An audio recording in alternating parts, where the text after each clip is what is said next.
Hello friends, welcome to 90s kids kitchen.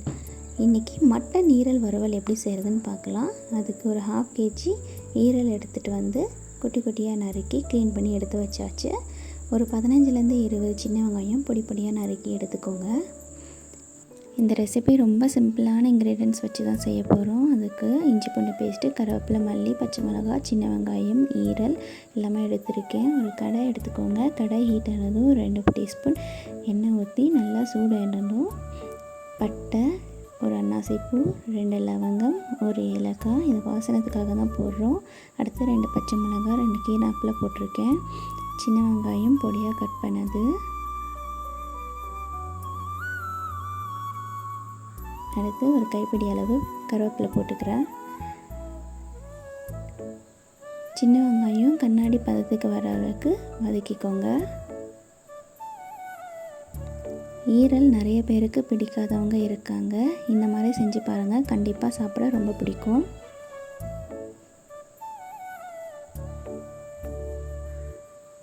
இப்போது இஞ்சி பூண்டு பேஸ்ட் நான் சேர்த்துக்கிறேன். 1 டேபிள் ஸ்பூன் சேர்த்துக்கோங்க போதும். இஞ்சி பூண்டு பச்சை வாசனை போகிற அளவுக்கு நல்லா ஃப்ரை பண்ணிக்கோங்க.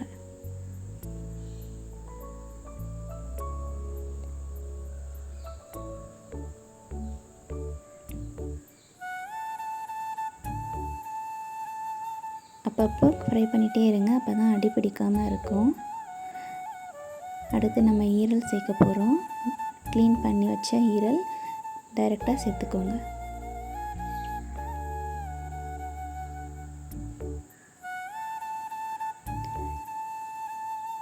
ஈரல் போட்டதும் நல்லா ஃப்ரை பண்ணுங்கள். ஃப்ரை பண்ண அந்த ஈரல்லேருந்து தண்ணி விட ஆரம்பிக்கும்.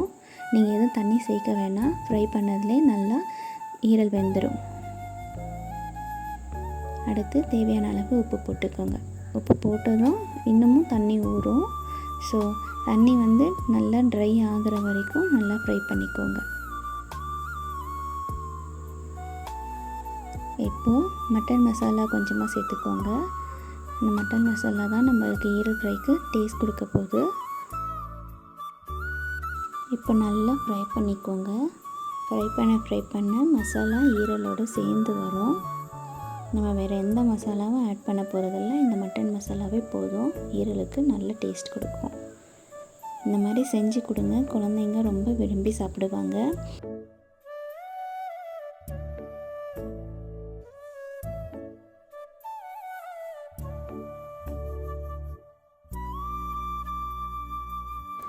நம்ம ரசம் செய்கிறதுக்காக மிளகும் ஜீரகமும் சேர்த்து பொடி பண்ணி வச்சுருப்போம் இல்லைங்களா, அதுலேருந்து ஒரு 1.5 ஸ்பூன் சேர்த்து நல்லா மிக்ஸ் பண்ணி விட்டுக்கோங்க.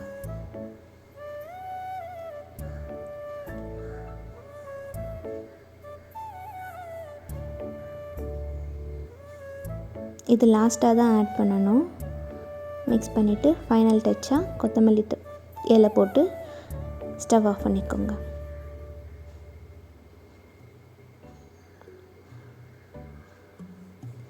அவ்வளோதான், நம்ம மட்டன் ஈரல் ஃப்ரை, மட்டன் ஈரல் வறுவல் ரெடி ஆயிடுச்சு. சூடாக சாப்பிடுங்க, நல்லாயிருக்கும்.